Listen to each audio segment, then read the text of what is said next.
Goeiemorgen mense, recording on my wife's phone here today. I hope it sounds alright. Mine's busy doing firmware updates as the delivery arrives. So yeah, I've got some mulch coming in. Excellent driver. And I've put down a shade cloth to stop the mulch from messing up the lawn that's already messed up by the garden service. I hope my spacing is good.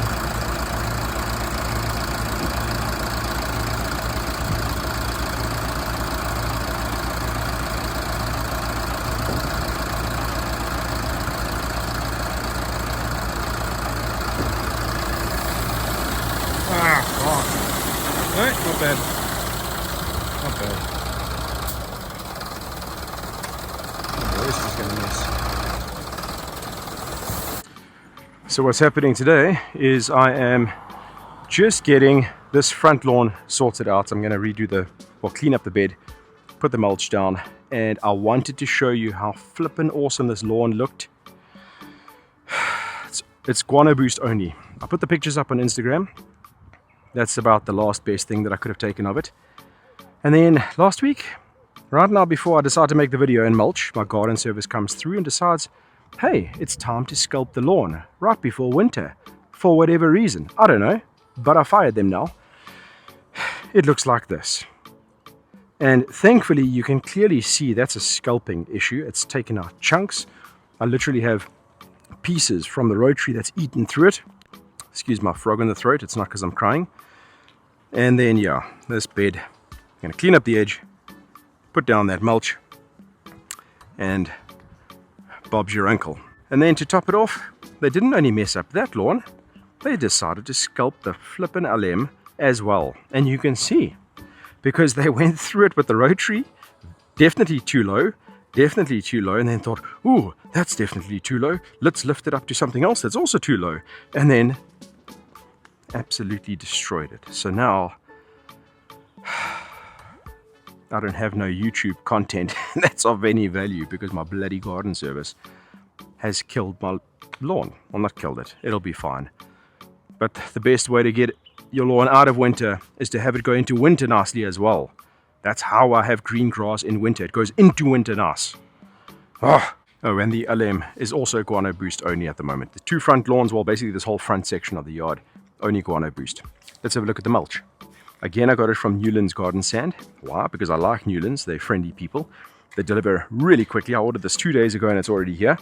I paid $350 for this 5 cubic meter load of delivery. $350 for delivery. There's no one else that can do this. I'm sorry, that's bloody brilliant. So I keep using them not only because I like their product and I like the people, I like the delivery fee too. It all adds up. So if you're wondering, that total was $2,850 for me. And then the product itself up close. This mulch isn't just sort of like a purpose-built mulch. It is literally the remnants, the leftovers from their composting process. So everything that was composted would start the fermenting process, the composting process, and then was pulled out to be sifted for the grade of compost that they use for their coarse compost and their fine compost. This is the coarse stuff that's left behind and basically continues to compost. And if it doesn't compost enough by the time that they do their remaking of coarse compost and, you know, I think they call it their black gold or something like that, they're like ultra fine, super high grade compost. It all basically comes from this stuff. This is all the coarse matter. So you're going to get sticks and other things that haven't, you know, even started the process yet, or have. But the rest of the stuff that's in this is composted material. So all the fine stuff is compost, and all the coarse stuff is basically bark and bits of tree branches. And that's from palm trees, and that's from some other something or the other. And that's what we do locally. Maybe that's a South African thing. I see most of it's like this. Straw and hay and pine and whatever else, needles and stuff like that. That's not really something that I see very often. This is our kind of mulch, and I like it. It's still a good dark looking color, and because it's mostly compost, it is compost, it is going to help as well as cap that soil. And remember, that's basically the main purpose of mulch. It's not just going to make your garden look nice and pretty, it's going to cap the soil to not only feed, because remember, it's still compost, it's going to feed organisms and whatnot as it saturates into the soil whenever it rains, whenever you water, all that kind of stuff. It's going to help earthworms come back up and down. It's going to aerate your soil. It's going to help with a bit of weed suppression, because you don't put a little bit on the top of your garden bed. You go with a good thick layer, 2 to 5 centimeters or more. I'm probably going to aim for about 5 in that bed, because that bed's done. It's at the right grade. It's about as good as I can get it. It's going to get capped with 5 odd centimeters of this stuff. This is heavy. It's going to weigh down. It's going to cause some weed suppression. So yeah, it's feeding, it's weeding, soil building. Looks pretty. Done. All right. Had a bit of a glitch where I didn't film some of this, but there it is. All topped up. Beds are cut out properly. Really good, deep, hard, clean edge. I have not filled those voids up with any of the mulch. It's just on the flat portion of the bed, so that we can keep chopping. Remember, this is kikuyu, it's not a wussy grass. It'll keep wanting to grow into the bed. So we keep a hard edge that's deep. It'll keep the roots wanting to be on this side. If you only have a little shallow edge, they're going to want to push through into the next bed. So a deep edge, 10 to 15 or more centimeters. And then a good thick dose of the mulch on the side. I would say that's, if you're including the fluff that's on the top, that's probably a maybe 2 or 3 centimeter thick layer. Could be a bit thicker. We might top it up now, but there it is. Good hard edges, looking nice and tidy. Might just clean up some lines, but I'm a happy boy. And then just the view from the other side. Yeah, and these lavenders are coming on nicely. These two here are transplants from the front of the house, just to make the spacing even. There was one that died here previously, so that one's struggling, but it will take. That one's looking fine, and the rest of them are trying. This one here is also a transplant. Not bad, not bad. I think by spring we'll probably have a win, hopefully. Goeiemorgen mense. Alright, when I started this video 2.5 weeks ago, 2 and a bit weeks ago, the intention was the following weekend to go out there and sculpt that lawn, give it a good old reset. Even though it's winter, just reset the thing, go through the motions, fertilize, keep the watering up, look after it, try to get some new growth happening there again. But I ended up getting swine flu, so that knocked me out for a week. Then it's been another week of recovery. Now I'm feeling sort of better, still got the heavy chest and all the rest of it. But the rest of my yard has also taken a bit of a dive. So we've had 2 frosts since. So today's job is, I think, just give this a mow and then fertilize. The reason I say fertilize is that if you look at the dog spots, like there and all over the place, there's these somewhat darker green spots. That is where Milo goes and pee-pees all over the yard. And the grass is using that nitrogen to improve itself. If it went the other way or did nothing, I wouldn't be thinking to fertilize. But because a little bit of natural doggy fertilizer has hit the lawn and it's shown me a positive green growth, that means that I can do something about it. Not over applying, not going, ape on it, just something light. So I'm going to mow this lawn, put down some Guano Boost, then we'll go back, check out the front lawn, which has only gotten worse because I didn't commit to firing the garden service. They went and mowed the lawn again and messed it up even further. So now I've told them, just stop mowing the lawn for the rest of the season. You can hear the disappointment in my voice. Let's just get the mower out and mow the lawn.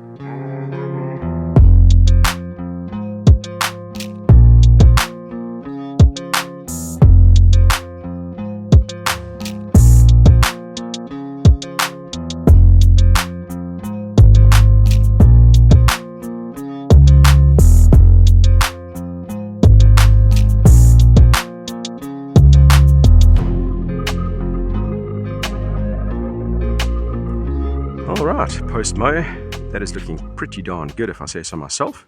Color is also a little bit nicer as well, but it's just because the winter fluff, the stuff that's been exposed to the elements more, is what becomes more damaged. I've just taken that all off.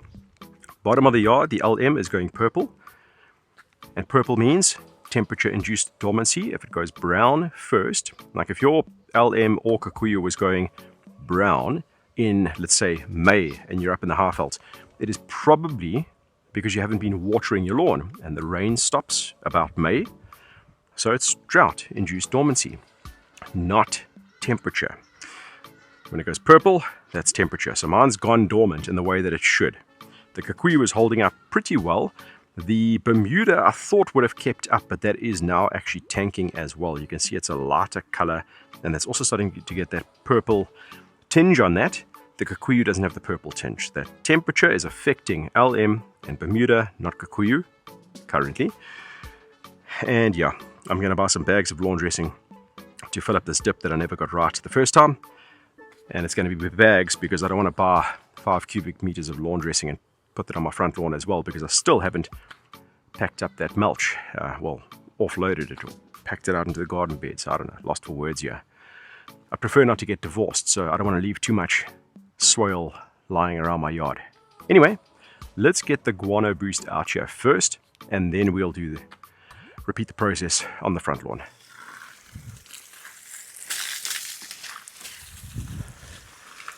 Alright, just some of the pros and cons about using Guano Boost when you have my type of situation, which is that I have a borehole and I got to turn on the borehole using my phone, which I also recorded with, and then you've got water pumping through. Now you got to connect this thing. Yeah, that is a bit of a schlep. Okay, let's just go for gold and see what happens. Now it went click. Damn you. Now, again, I've made this pipe shorter. It just takes way too long to run out. Way too long. Okay, so as you can see, I've given up on this Guano Boost bottle. I did trim it at some point in time. It then worked a little bit better. But the last time I intended on using it was when I wanted to really water it in. At the moment, I just want to get the stuff out and then turn the irrigation on. And it's barely moving. So as cool as this little attachment is, and it doesn't leak versus my other one, it just doesn't actually do anything. So I can't use it. It's in the pipe. So it is siphoning. It's just takes way too long. So I'm going to go get my other one and we will do this again. Alright, now I've just attached the bigger container. Check how much further this one sprays. Please don't fall over, please don't fall over, please don't fall over.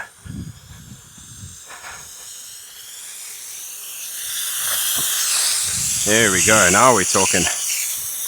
I've got some proper output. Can get my Guano Boost out in one move. There we go. Right, got the Guano Boost down. Eventually. That is it's an unfortunate factor that I forgot about. Hose end sprayers suck. The Guano Boost one is nice because it doesn't leak, but it takes far too long for anyone with the time to actually want to use it. So the last time that the last few times that I've applied the product, usually for the front lawn, I use the other sprayer, and because that lawn area is smaller, I don't notice that I'm running out of the stuff quite as quickly because I'm done just as quickly as I start. Back here though, this is a much bigger area, and because of that, I now have the issue of realizing that I'm running out too quickly. In other words, had applied too much product to the top half of the yard, then I had to go back, top up, and apply what I guess is a similar amount of product to the bottom of the yard, which technically speaking is an over application of the product. So now I've wasted product. But you know, this time of the year, it's Guano Boost. It's not exactly going to burn your lawn. Alright, let's go to the front lawn. As I've said before, I don't like filming outside because my camera is going to get swiped. There's always people walking around. You turn your back for a second, gone. That's what the lawn looks like at the moment. So we'll just set this up as the before picture. It was looking great, but this is now the new before picture.